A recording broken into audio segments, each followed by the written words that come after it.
Sup, you beautiful bastards? Hope you're having a fantastic Wednesday. Welcome back to the DeFranco Show, and let's just jump into it. And the first thing we're going to talk about today is this incredibly weird and fascinating story around celebrities and fake porn. And the thing is, this situation isn't going to be just limited to celebrities, it's just where it's at right now. So we've talked about celebrities in the past who accidentally threw up a nude online, or a sex tape got leaked somehow, or they did it on purpose. Or maybe they're one of the many victims of the fappening, and the fappening too, when people's iCloud accounts were hacked and all their personal photos and videos were released to the internet. One of the things we heard from a lot of people who weren't sympathizing as much with the victims during those last hacks was, well, they wouldn't have to deal with that if they didn't take those pictures or videos. Well, that's not fully true, especially because it's getting harder and harder to tell what the truth is. And that is in large part here due to DeepFakes. A Reddit user by the name of DeepFakes was using machine learning algorithms to make porn. He was getting a lot of attention, leading to a subreddit dedicated to this with thousands of copycats. And essentially what they do is they take normal porn and a celebrity's face and they're able to merge it very well. And depending on factors like time, the amount of source footage, the quality of the footage, it can come off as very believable, especially in GIFs or lower res videos. Some of the big examples people have known about since around December, you had Gal Gadot, Daisy Ridley. I also went and checked this morning, a lot of the posts are starting to get deleted, so I wanted to make sure that this was actually a real thing. There were videos where they had fakes of Margot Robbie, Emma Watson.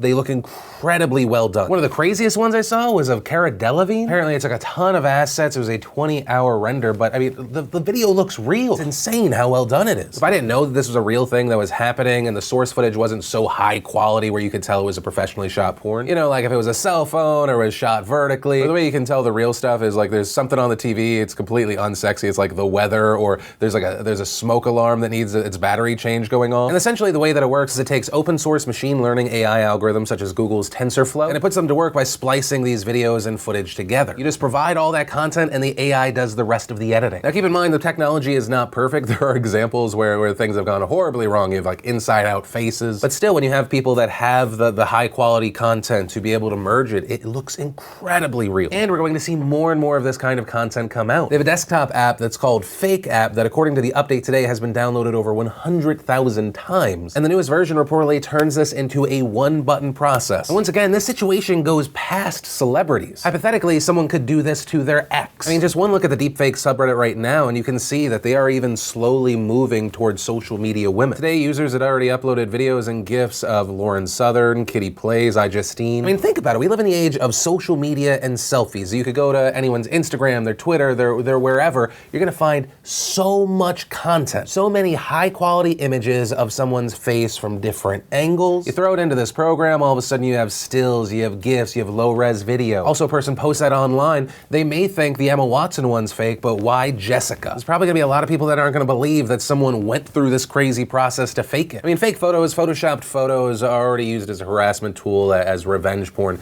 but putting it in the realm of video is just, it takes to the next level. It makes it that much more believable. Also, whether Jessica or some celebrity, what do these people do? What's the legal situation here? This is something experts have started to argue over because there are claims that you could say this is defamation. You can have the video removed that way, but of course this is the internet, so everything that is ever uploaded will be on the internet forever in one way, shape, or form. Just how you get to it or find it or share it changes. So you could claim defamation. The video is a false statement of fact, aka representing that it's you in the video when it is not, but that requires a huge lawsuit, and then you have to deal with that person's defense that you're violating their First Amendment right to free speech. Art is considered free speech, so you may have a potential legal problem there. As Eric Goldman, a Santa Clara University School of Law professor, stated, all content is presumptively protected by the First Amendment, so the burden will be on the plaintiff, you, to find a doctrine outside the First Amendment or to explain how the claim avoids any First Amendment protections. Additionally, you're going to run into a problem if the content is posted anonymously. If it's on an overseas server, you might be screwed. Location in situations like this creates a whole different headache. Plus, if you're a public figure, you're a celebrity, a politician, or whatever, your right to privacy is even less. And so essentially your protections are fewer, and because you are who you are, the demand is higher than your everyday person. Additionally, the naked parts being shown aren't yours. Also, a lot of the videos being shared aren't saying that these are real. Once again, that's because right now it is at a showcasing of technology point. And as far as what this means moving forward, it's really just the acceleration of an issue we are going to have more and more. We've talked about programs in the past where you can get a webcam, you're talking, you're able, thanks to this program, to make it seem like someone else is saying something. Now, thanks to more programs, newer programs like FakeApp, it's becoming more accessible. So as this is adopted more and more, how will people be able to tell what is real and what is fake? It will be even easier for people to deny claims that something happened, even if there is video evidence. And I saw one user leave this comment, and it is incredibly true. If anything can be real, nothing is real. But with all of that said, I do want to pass the question off to you. What are your thoughts around this situation? Do you think this is going to be a problem in the realm of revenge porn, fake news, etc.? I'd love to know your thoughts on this story. But from that, I want to share some stuff I love today, and Today in Awesome brought to you by Squarespace. Whether you need a domain, website, online store, make it with Squarespace. These are easy to use and intuitive all-in-one platform. You've got nothing to install, patch, or upgrade ever. And so if you want to make the smart move like many from the nation already have, go to squarespace.com/Phil, start your free trial, and if you really like it, use offer code Phil for 10% off your first purchase. And the first bit of awesome today is Bell Let's Talk. Yes, it is that time of year again. For every tweet and retweet of the hashtag Bell Let's Talk on Twitter, the company Bell will donate 5 cents to mental health initiatives. So hop on Twitter, go do it, or you can go into the description down below. I'll link to like 5 that you can retweet if you want. 1, it helps raise awareness, and 2, it's helping a good cause. Then we got an extended trailer for Dundee, which is definitely a real movie and not an advertisement. Side note, just make the movie. Do it. Don't tease us with Margot Robbie, Chris Hemsworth, Hugh Jackman, and motherfucking Danny McBride. It's just rude. Then we had Peter Dinklage and Morgan Freeman doing a Doritos and Mountain Dew commercial, and it's actually good. Then, thanks to the School of Life, we got the video. Why we pick difficult partners. It's an interesting one. We also got a tease for the new Purge movie. It's supposed to be a prequel. I know there's gonna be controversy around it because they have that, that red MAGA hat, but it says the first Purge on it. That aside, I'm just genuinely excited for this movie. I'm a fan of the franchise. The second movie is the best one in my opinion. I'm excited to see what they do with this one. And if you want to see the full versions of everything I just shared, the secret link of the day, anything at all, links as always are in the description down below. And then let's talk about this story out of Tennessee that has a ton of people angry. Last week, a video posted to Snapchat went viral. It showed a teenage boy at Franklin High School walking up behind a female student, pulling her wig off and running away. The text over the video read, "Weave snatching," and it reportedly stemmed from a $5 bet between students. Now the girl in this video, the girl this happened to, is 16-year-old Lauren Lulu Williams. Lulu suffers from eczema, scalp psoriasis, conditions that have caused her to have severe dryness, breakage, hair loss. So to feel more comfortable, more confident, she wears a wig that is glued and pinned to Lulu's scalp. And so that means when it was ripped off, it also left her with chunks of hair missing. Even worse, the bullying didn't end there. After her wig was ripped off, another student with a camera followed her into the bathroom where she was trying to hide. And according to Lulu, the student was laughing and videotaping her over the stall. And I ran to the stall and I could hear people laughing and like seeing them videotaping. This girl named Courtney followed me into the bathroom and was laughing,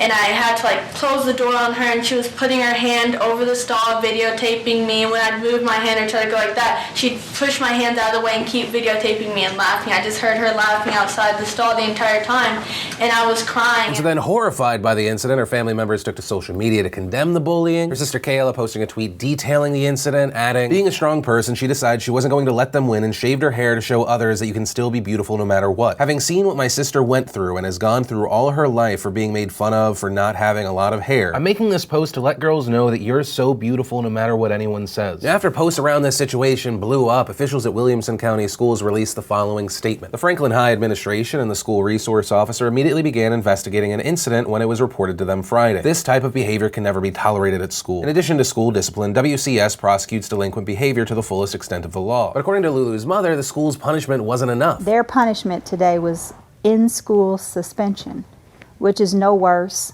than detention. We then saw Williamson County School Superintendent Dr. Mike Looney tweet, "For those concerned about the incident at FHS late Friday, the administration and law enforcement are on it. Please remember, when you retweet, share, or react to social media posts, you give those in the wrong even more attention." And following that, many, including the family, have taken that message as the school discouraging victims from speaking out, the school trying to keep this under wraps. Also, because I guess the superintendent doesn't understand the internet, that has just resulted in this story being shared even more. And where I personally stand is I agree with the family. I'm glad the family is saying they're moving forward to prosecute the students involved. I also feel like it's very odd that the school's saying don't share it, you're gonna give the bad people attention. I agree with that notion if we're talking about people that are trying to be martyrs, serial killers who are issuing manifestos trying to be infamous. But some shitheads that are too stupid to realize they're filming evidence against them in an assault? If I had the names and pictures of the people that harassed, assaulted this young girl, I would 100% put them on screen. They thought they were being funny? Let the whole world know what a shit person they are. Also, the school giving in-school suspension for a punishment that once again was ripping a girl's hair out? That's an assault, yet they gave this guy the same punishment that I received for being late 3 times to one class. That's just insane to me, but I will pass the question off to you. What are your thoughts here? Big deal, not a big deal? I'd love to know what you're thinking. And the last thing I want to talk about today is last night's State of the Union address. There was a lot to cover, too much for one episode. It was a long State of the Union, not Bill Clinton long, but still long. And so with that said, I kind of want to split it into 2 pieces. The first, as far as presentation and reception,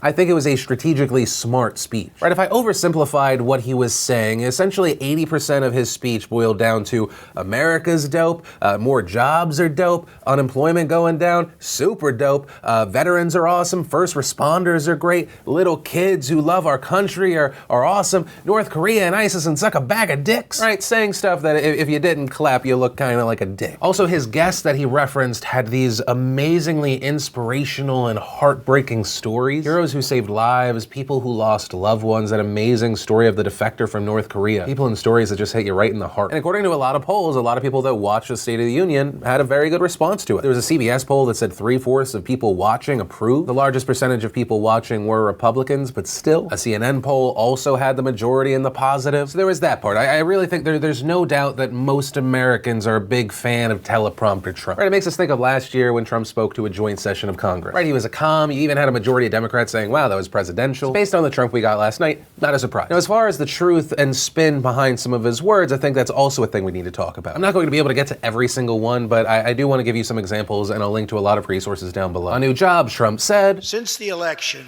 we have created 2.4 million new jobs, including 200,000 new jobs in manufacturing alone. After years and years of wage stagnation, we are finally seeing rising wages. So there, yes, wages went up 2.5%, which was a little above inflation. U.S. factories did add around 200,000 jobs in 2017, but that 2.4 million job number has a little spin to it. The number that he's using includes jobs gained November 2016 moving forward, but Barack Obama was still technically president until January. Also, even if we use the 2.4 million new jobs, it's actually a slowdown in new jobs. If you use that same period of time, so November 2015 to December 2016, with Obama, there was actually more new jobs, 2.7 million. But that said, the slowdown's not important, not because Trump is inept or something, but because more and more jobs are being claimed. The economy is getting closer and closer to full employment. Regarding employment, Trump also referenced the African-American community. Something I'm very proud of. African-American unemployment stands at the lowest rate ever recorded, and Hispanic-American unemployment has also reached the lowest levels in history. And around this, there was a viral moment online last night. People taking pictures and videos of the Congressional Black Caucus not clapping during this moment. Many stating that this moment was damning or hypocrisy. But the defense for the Congressional Black Caucus here is they just don't see Trump as the reason this is happening. If you look at black unemployment in the United States over the past 2 decades, you'll see that it peaked at around 2009, 2010, and it's been on a continued downward trend since then. We also saw Trump say that he was going to keep open detention centers in Guantanamo Bay. I just signed, prior to walking in, an order directing Secretary Mattis, who is doing a great job, to re-examine our military detention policy and to keep open the detention facilities in Guantanamo Bay. There were a lot of people that were angry about that. They criticized the president for that. But I would say there, as a counterpoint, is that Guantanamo Bay is a very complex issue. You had 8 years of an Obama presidency, and it's still open. Also, one of the big standouts is when Trump talked about immigration. And he talked about it saying that there are 4 pillars. The first pillar of our framework generously offers a path to citizenship for 1.8 million illegal immigrants who were brought here by their parents at a young age. And what he's proposing here is actually bigger than the number of people in DACA. The path to citizenship would take 12 years, but it's still a massive move. And a lot of people who wanted more restrictions on immigration are just seeing this as President Trump saying full amnesty. But then he hits on the second pillar. The second pillar fully secures the border. That means building a great wall on the southern border, and it means hiring more heroes like CJ to keep our communities safe. And so this brings us back to Donald Trump saying he wants that $25 billion wall and then also personnel. Right, so if this is where we still are on this issue, it really makes me wonder if we're going to see the government shut down again in a week. Then we have the third pillar. The third pillar ends the visa lottery, a program that randomly hands out green cards without any regard for skill, merit, or the safety of American people. That is once again an oversimplification and misleading explanation. Millions of people do apply, but even if those entries are picked, they don't just automatically get a visa. They just become eligible to apply for a visa and must meet, quote, simple but strict eligibility requirements. This according to our State Department. There are background checks and security screenings despite what Trump and his administration keep saying. If you want it to be handled in a different way, sure, I think that's a good argument, but you're misrepresenting the real situation here. And finally, the fourth pillar. Under the current broken system, a single immigrant can bring in virtually unlimited numbers of distant relatives. And depending on where you stand on the issue, you either call this chain migration or family reunification. But what he is saying here is true. After an immigrant becomes a U.S. citizen, they can sponsor an extended family member. Now, if you are a green card holder, you can also sponsor a relative, but they have to be an immediate family member. And also, because there is a cap on the number of U.S. visas given out every year, it can sometimes take years or decades. And the president gives some of his reasoning around the last three pillars. In recent weeks, 2 terrorist attacks in New York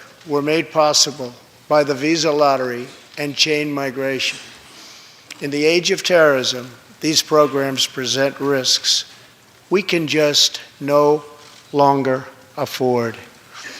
It's time to reform. So I'll say, 1, any act of terrorism, mass murder, etc., wrong. Horrible. Shouldn't happen. 1 is too many. But what we're not seeing here is the president commenting on the number of non-immigrants who kill each other every single day. And that's not including the mass murders we have seen from non-immigrants, whether illegal or through the lottery or through chain migration. But with all of that said, I want to pass the question off to you. What are your thoughts about the State of the Union? If you're on the left, the right, somewhere in between, I'd love to know. And that's where I'm going to end today's show. And remember, if you like this video, you like what I try and do on this channel, hit that like button. If you're new here, hit that subscribe button. Make sure you don't miss these daily videos, which actually, if you did miss yesterday's show, you want to catch up, click or tap right there to watch that. Or if you need something lighter, watch today's brand new behind the scenes vlog. But that said, of course, as always, my name's Philip DeFranco. You've just been filled in. I love yo faces, and I'll see you tomorrow.